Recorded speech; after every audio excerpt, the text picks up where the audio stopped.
No borders. If I could predict, or if I could say what will be the best solution, for me it would be no borders. If there are no borders, then I think that everyone can pass free. There is no point for fences. There is no point to create differences between people and between humans.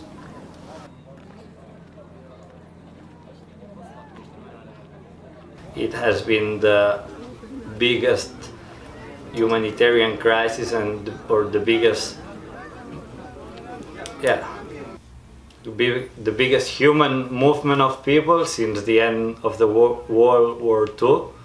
So it's obviously a moment that our society is going to remember, and I'm afraid that in a few years we are going to remember it with a bit of shame, because in my opinion what's happening is not, I know that for politicians and people in general it's not easy to accept, not easy to deal with it, but at the end it's about humans and what's happening in Greece and in Europe in general. It's not positive at all for them and neither for us.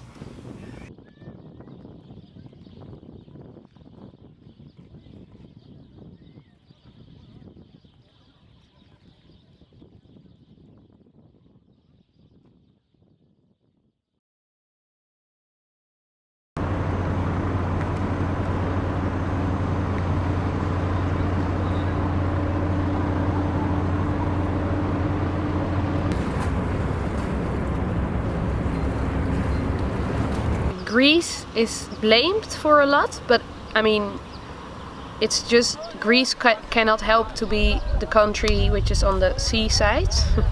So, I mean, it's actually the responsibility of the whole of Europe, and not just of Greece. And I heard that the last news I heard this morning is that potentially they will close all the borders in Europe. And I think this is really a problem, because what are all these people gonna do in Greece? I don't think Europe is full at all. Like, I know in Holland, for example, where I'm from, many people are scared for the refugees. So I wonder, like, people want to protect their borders because they want to protect their culture, they want to protect their welfare. But I wonder, like, what kind of culture is that to protect? Like a culture which is selfish, a culture which is greedy. I think it's very important to share our wealth in Holland and in Germany and other places in Europe. I think just the fact that how people are treated like sheep, kind of like massive, like always standing in the line, fences everywhere. They kind of lose their dignity, and I think this is something that the Greek government or European could change. I know it's like really hard to host so many people in a country as Greece, but at least they can make it a bit more humane and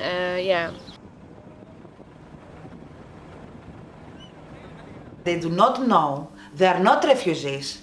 They are regarded as immigrants. Their identity has changed totally, and they do not know if they are gonna go, if they're gonna cross the borders. They do not know anything. Their psychology changed totally, because when I faced those refugees at the port, they were taking their things and they were going. They were crossing the borders. Those people, they're getting a little bit crazy with the situation. Imagine, they took such a risk to travel through a boat, in a plastic boat from Turkey to the islands, and now they're coming here. They thought that they're gonna cross the borders, even if they know from their relatives that the borders are closed. They're risking it. They're crossing the sea. They're coming here from the islands to the Piraeus, and now they're in prison let's say, in a camp, and they are not regarded as refugees. Their identity is changing, and we are talking about another kind of people right now. We're not talking about refugees, we're talking about homeless. And we have to understand this. This is a new phenomenon. This is a new thing that we have to speak right now. They do not know, they don't have an idea what is the next day. They have to stay at the camp without any future. Or they cannot imagine their future. Before that situation, before the closing of the borders, they knew that they were going to cross from the port to Idomeni. They're going to Idomeni, they are crossing the borders, and somehow they're getting somewhere. Now they don't know. One of the most important things is that they have to find a way to communicate. This is how our group helps them, because we just provide the language communication.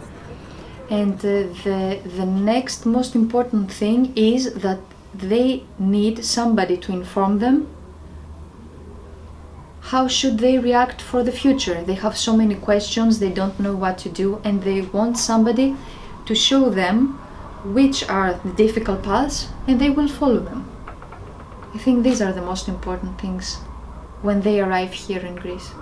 Not so much health needs, because they have been covered those needs in the islands, the first health needs. I mean, so they're coming here a little bit like, okay, we overcome the first trauma from the boat. So now we have to solve like, to find solutions like food, like clothing, like maps, like information to carry on, how to get somewhere, how to get the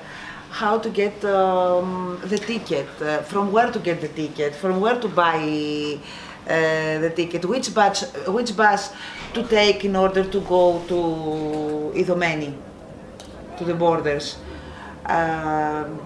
So information, transport information, clothing, and food. I think their main needs. And communication with their relatives, in order to tell them that I'm okay, I'm here, I'm in Greece, and I'm coming. Metadrasi group is also taking place in actions that they have to be part of the unaccompanied minors, because this is something that we usually see. It's not like that the refugees come always in part of families. There are also many times where very, very young children are traveling alone, and Metadrasi takes care of these children. Yeah, they just help them to find a proper shelter. They take care of all the medical needs that these children may have, of the social services that the children can keep in contact with, and in very good some cases these children, they go back to their countries and their families. In other most difficult cases, they just stay here in Greece. We also try to put them in foster families. We try to educate them and let them be part of the Greek society.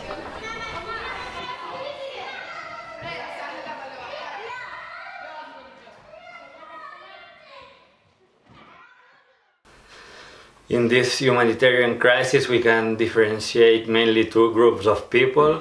First of all, we can identify the refugees themselves, which are people coming from Syria, Iraq, or Afghanistan. And apart from that, there are also the economic immigrants, which are these people who just leave their countries because they heard that at the moment borders are open, so they just try to enter Europe to get a better life in general, but they are not escaping from war, but from other reasons. And for the first ones, conditions are a bit better, because like at the moment in the border they only allowed Syrians, Iraqis and Afghans, which are like refugees. The other ones are not allowed to enter to the following country anymore. Few of them are still regarded as refugees. The other people are regarded as immigrants. They do not have the same treatment as refugees. They are looking for asylum, and if they are caught up, then they're getting back to their country. If 20 days have passed, the asylum is seized and they have to go back to their countries. If they caught up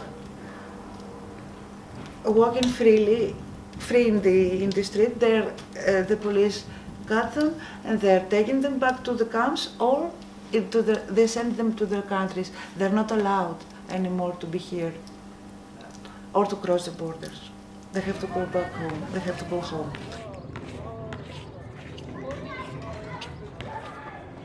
The three main hotspots in this crisis are the islands themselves, Athens, which is the place where they arrived by boat, and then the Greek border with Macedonia, specifically a village called Idomeni.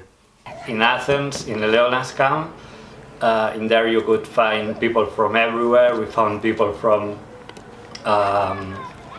like North Africa, down like in the countries in Mid and Southern Africa, also people from Pakistan, Bangladesh, Iran, while in the border mainly refugees were arriving there, because I guess that the other ones, once in Athens, they realized that they wouldn't be accepted. So maybe they just try to stay in Athens to get the asylum permit, or maybe they were just deported.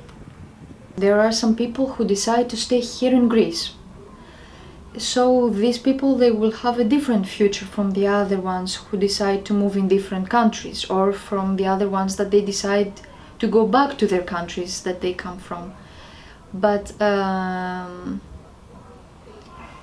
I think that the truth is, for all of them, they had such a great experience in their lives after this kind of journey, and the main truth for everybody is only one: everybody is looking for a better life. If they have war in their countries, they try to go far away from the war. If they don't have war but they have difficult situations with the government, they try to run away from that. So everybody is looking for a better life, and this is what we all people do every day in our lives. Yeah.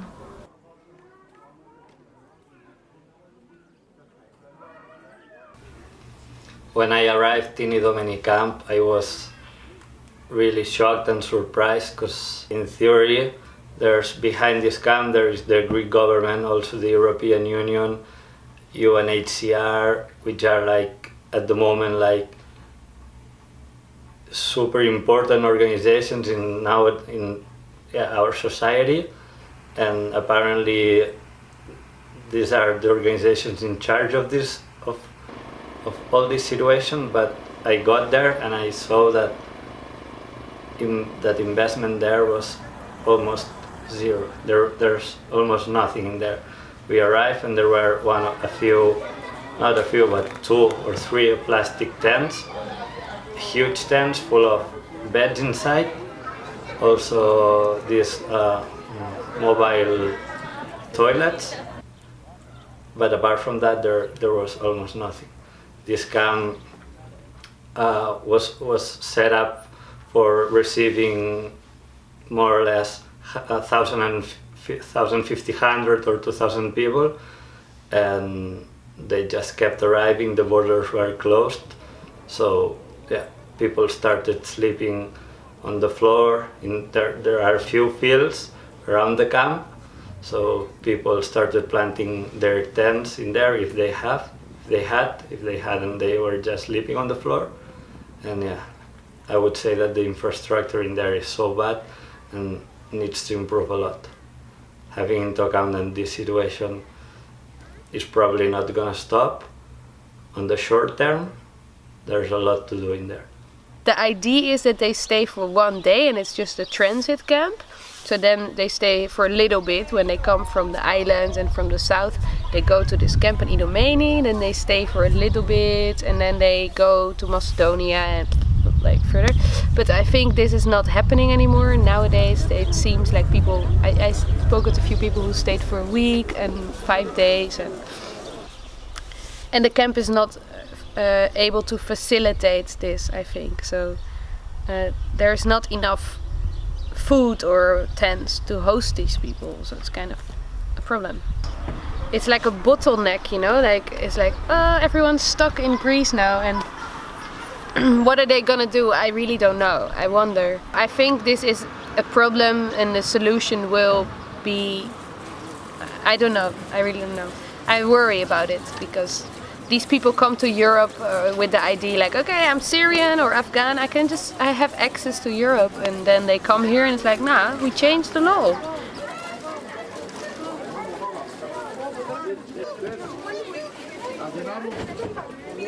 I think that the Greek government tried to do some very good moves, trying to find a solution for this problem, but there are also many needs in cases how the Greek government should organize and take care of the first necessities of the refugees. And there are some small black holes in the actions that they take.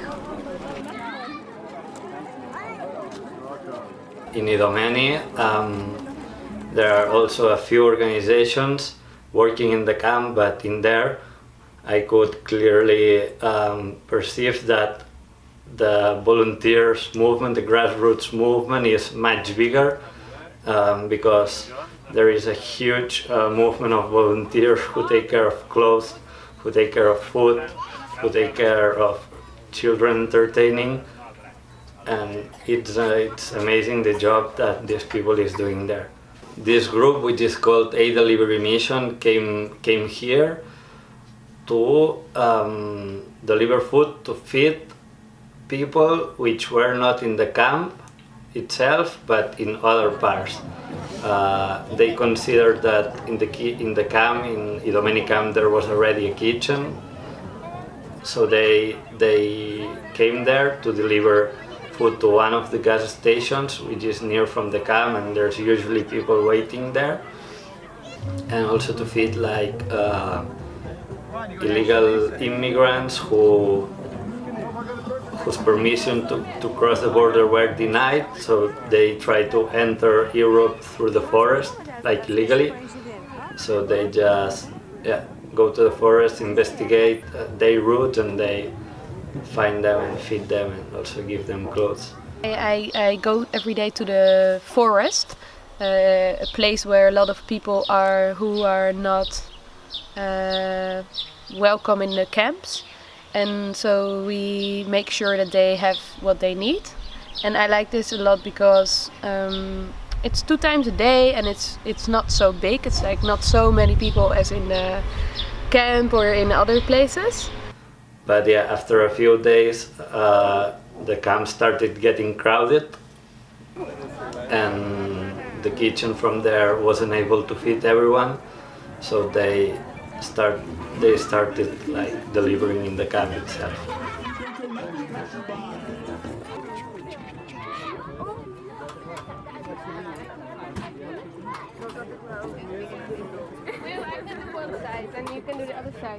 This movement started in Amsterdam, in the Netherlands.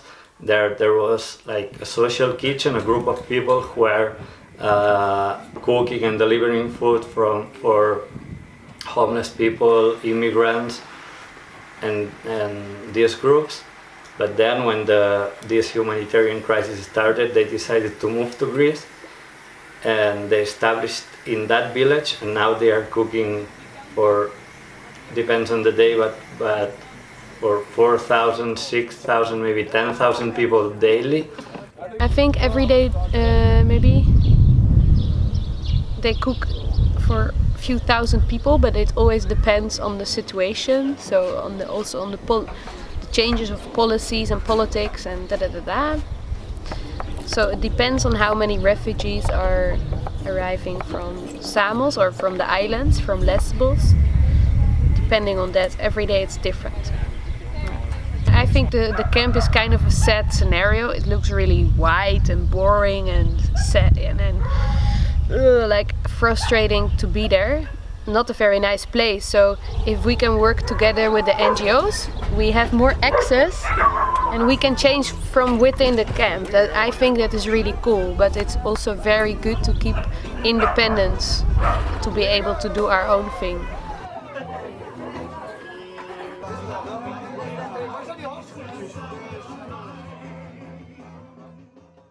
It was really curious because the day when we arrived there, it was mid-February more or less, and we arrived at the camp and there was like almost no one. There were more people from the organizations than refugees themselves, and we could perceive in approximately 2 weeks the camp getting crowded from 50 people maybe to 8,000. And this happened because in mid-January there was this NATO boats in the Aegean Sea. Like there were the ships controlling like the flow of immigrants, and they were trying them not to enter the islands. So during these days the flow of people getting there considerably reduced, and this also depends on what these people hear. If they hear that the borders are closed, maybe they just stay in Athens. If they hear that they are open, they just get a bus ticket and drive through the border. What I have seen there is that the situation can change really fast daily, depending on the decision of one of the European countries' government. A normal day in Idomeni can completely change.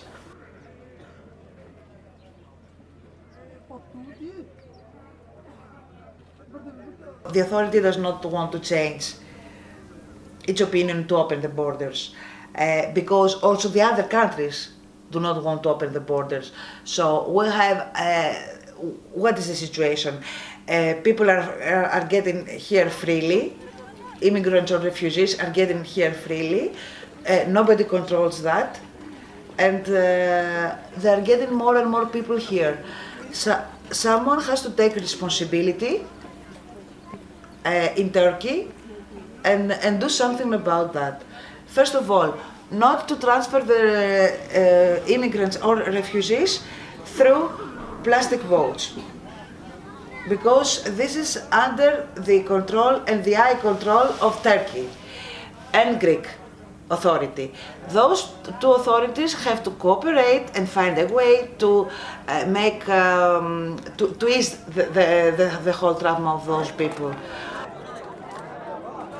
I think Turkey is supposed to keep their protect their borders so that no one can actually even leave Turkey, which would mean that Turkey is like the main, that all the refugees are supposed to have Turkey as their destination, but and I believe that Europe is giving them a bit of money and privileges for them to take this job of welcoming all these refugees in their country and facilitate it. But I think that is really impossible, because Turkey is also a not very wealthy country and has a lot of dirty politics going on. And another thing that frustrates me is that Europe is kind of it talks about the refugee crisis, but the actual crisis is the situation that the refugees are in. The crisis is happening in Syria, in Iraq and Afghanistan. and it's actually caused by European governments. So it's kind of like, first we make a lot of mess there, and then we don't want to clean up, you know? It's like pretty sad. And I think Turkey, I don't really trust Turkey, so giving them privileges and money to then solve the problem, I don't think it's gonna work. No. For the immigrants and the refugees that are coming here, when they went abroad and they crossed the borders, they faced a very strict situation. And they thought that they're gonna be like, I mean, as we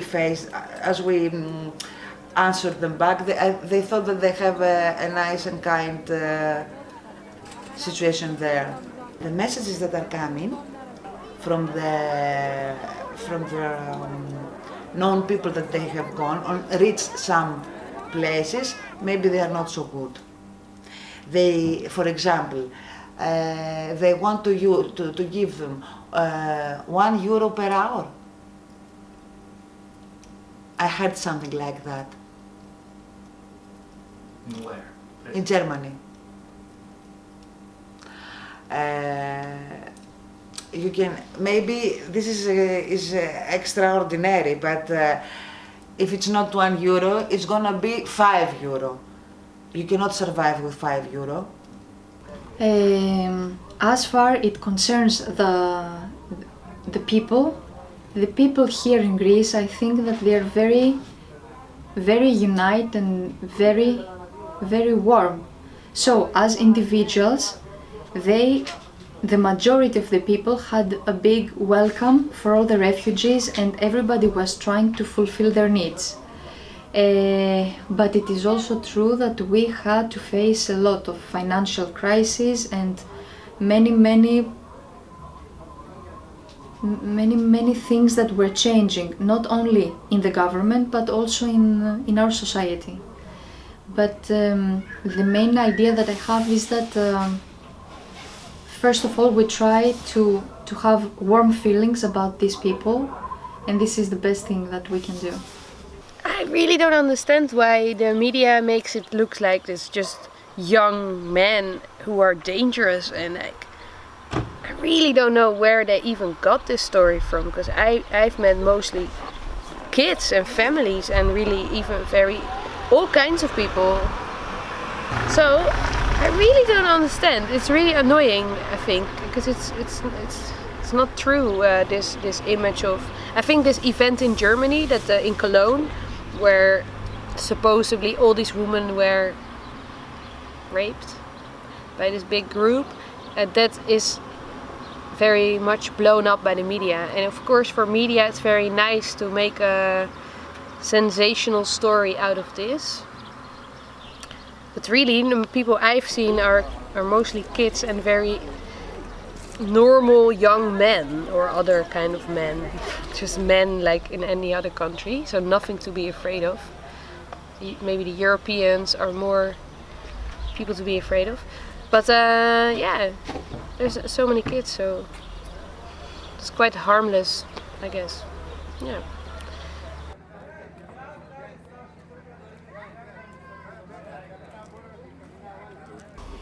It is very difficult for me to answer about the actions that other European countries take in order to solve this problem, but it's not always about the money, as they say, and I think that more help from other European countries should be very necessary for the Greek situation that we have to face every day. I think they should help more, and it's not about the money. From what I have seen in there is that the Greek government, sometimes people can think that they are just welcoming refugees, but the reality is that they don't like them to be in their country, but they have no choice. They arrive through a boat, they arrive to the Greek islands, and then they enter the country, and yeah, the Greek government can do nothing with that. They cannot forbid them to enter, but once inside they just want them to leave, but they cannot, because most of the European borders are closed. There was a moment when the Austrian national government decided that Afghan people, they could not they could not be considered refugees themselves, but immigrants. So these people were not allowed to cross the border anymore. So that means that if the Austrian government decides that and close the border for Afghan peoples, all the countries before Austria in the Balkans route are gonna do the same. But people will just keep entering Greece. And that's, for some people it can be like a Greek government's problem, but the truth is that it's an European country in general.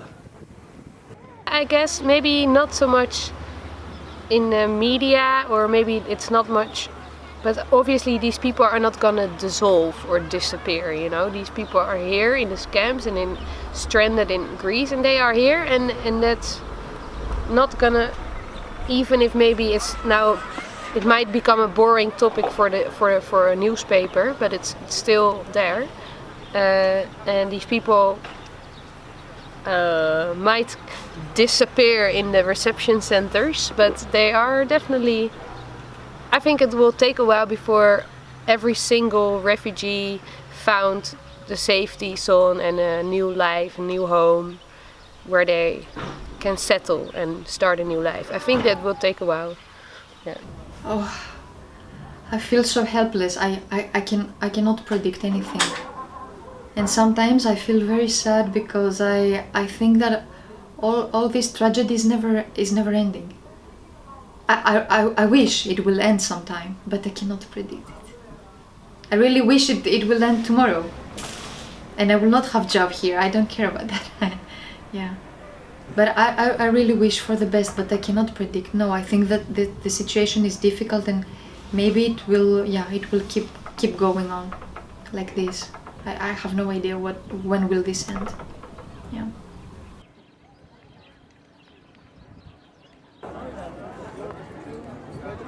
I think like the politics are the voice, are representing the people, you know. So the politicians are representing what the people want, you know. They are the demand of the people of the country. They will represent that. So individuals in Western Europe who could potentially host all these refugees are the ones to change their attitude and their ideas. And like the war in Syria, I think, is also kind of like something that we had something to do with, or I don't know how exactly, but so I think if many individuals would change their ideas a little bit and be more welcoming and willing to share, then this would be politicians who actually have a big voice in the policies would change in a positive way. During my days in there, I just kept talking to people, and mostly to Greek people or people from the NGOs working there. And when I asked them about what's next, they told me that they are planning to have these camps operating not for months but for years. And this means that anyone can predict a short-term solution. But in my opinion, I would say that you can invest in camps, you can invest in welcoming these people, but the real problem, the root problem, is the war that they have in their countries. And I guess that while this war continues, they won't stop coming.